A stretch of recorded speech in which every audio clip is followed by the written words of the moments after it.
तो महाराज द्रौपदी जी अब सब यहाँ चले जाते हैं। अब यहाँ पर पांडव एक मायावी महल बनाते हैं जिसका नाम था इंद्रप्रस्थ, मायावी महल। तो कौरवों को न्योता देते हैं उस महल को देखने के लिए। भाई है अपने, कौरव आते हैं। क्योंकि मायावी महल था तो दुर्योधन को उस महल को समझने में थोड़ा समय लग गया तो उसे पैर की ठोकर लगती है, वो नीचे गिर जाता है। सामने से द्रौपदी जी जा रही थी। द्रौपदी जी ने विचार किया थोड़ा विनोद किया जाए, तो द्रौपदी जी ने कह दिया, अंधे का पुत्र अंधा। इसी दिन इसी बात पे महाभारत का बीज रोपण हो गया। दुर्योधन अपने महल वापस लौट आते हैं। अपने मामा शकुनी मामा से कहते हैं, मुझे उस द्रौपदी से बदला लेना है, किसी भी हाल में बदला लेना है। अच्छी बात है। शकुनी मामा कहते हैं कि हम धृत क्रीड़ा का खेल करेंगे, पासे मेरे वश में है, वो सब हार जाएंगे और उस चक्कर में तुम कैसे तैसे द्रौपदी को भी बीच में ले आना और तुम्हें जो बदला लेना है तुम ले लेना। अच्छी बात है। अब महाराज धृत क्रीड़ा का खेल आरंभ होता है। धीरे धीरे पांडव अपना सब कुछ हार जाते हैं, अपना महल, पद, प्रतिष्ठा, धन इत्यादि सब हार जाते हैं, कुछ भी नहीं बचता। अंत में पांडव कहते कि भाई हमारे पास तो कुछ बचा ही नहीं। दुर्योधन ने कहा, कैसे नहीं बचा? अभी तो रानी द्रौपदी बची है, उसे दांव पे लगाओ। एक बार सबको क्रोध आता है, पर कहते हैं ना, गलत कार्य करने जाते हो, गलत संग में होते हो तो बुद्धि भ्रष्ट हो जाती है। उन्होंने द्रौपदी जी को दांव पे लगाया, पासे वश में है, द्रौपदी जी को हार गए। उस समय द्रौपदी जी रजस्वला अवस्था में थी। इस अवस्था में कुछ दिनों तक जो रानियां हैं, महिलाएं हैं, वो अपने महल से बाहर भी नहीं निकलती थी। रजस्वला अवस्था में अपने कमरे में है। दुशासन से कहते हैं, जाओ उसे मेरे पास लेकर आओ। केश पकड़कर खींचते हुए दुशासन जाते हैं, उनके केशों को पकड़ते हैं, खींचते हुए लेकर आ रहे हैं। वो प्रार्थना कर रही है, मुझे बाहर मत लेकर जाओ, मैं इस अवस्था में हूं, मैं बाहर राजा के सामने नहीं जा सकती, मुझे मत लेकर जाओ। पैरों में गिरती है, ठोकर मारते हुए खींचते हुए उन्हें लेकर आ रहे हैं। सभा के बीच पटकते हैं।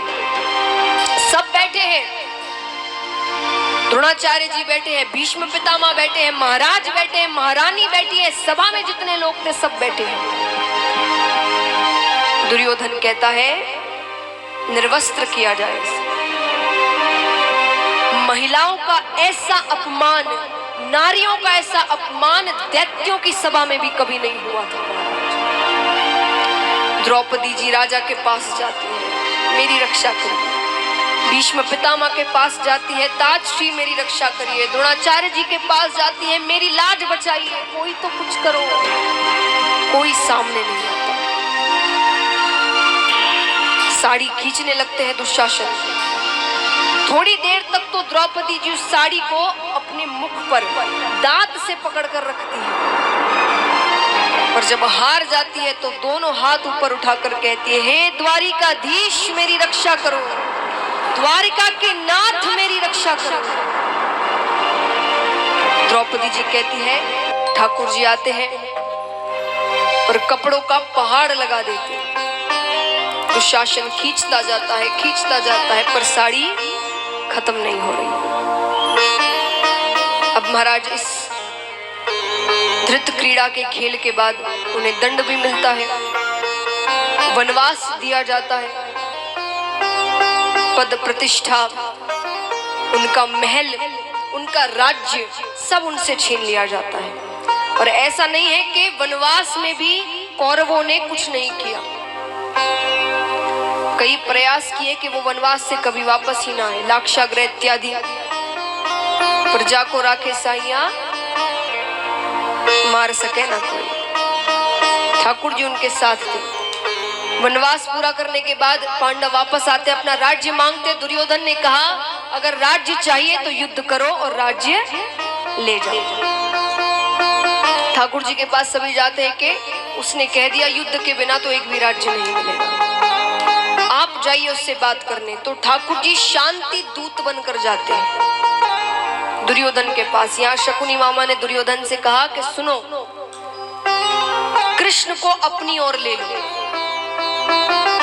वो तुम्हारी ओर हो गए ना, तुम्हें दुनिया में कोई नहीं हरा सकता। ये तो छोटा सा युद्ध है, तुम कैसे भी उसे अपनी ओर ले लो। भोजन बनवाओ, 56 भोग बनवाओ, खूब स्वागत करना, आओ भगत करना। अच्छी बात है। ठाकुर जी आते हैं, दुर्योधन से मिलते हैं, दुर्योधन से कहते हैं, दुर्योधन ने कहा बातें बाद में करेंगे, आप भोजन करिए। ठाकुर जी ने कहा मैं पहले जिस काम के लिए आए हूं वो काम कर लूं।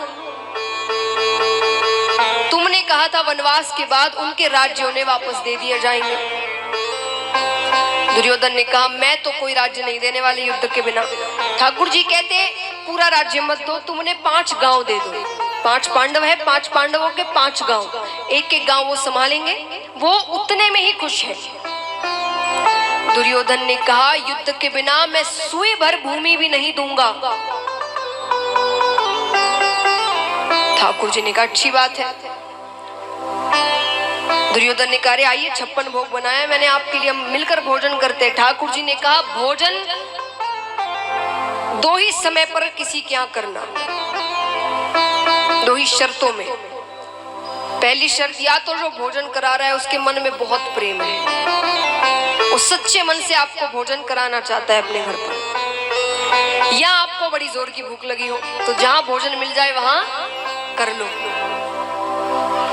तो ठाकुर जी कहते हैं यहाँ तो दोनों ही चीजें नहीं है, ना तो मुझे तुम्हारे मन में इतना सा भी प्रेम लग रहा है और ना मुझे इतनी भूख लगी है। मैं तो विदुर जी के यहाँ जाकर भोजन करूंगा।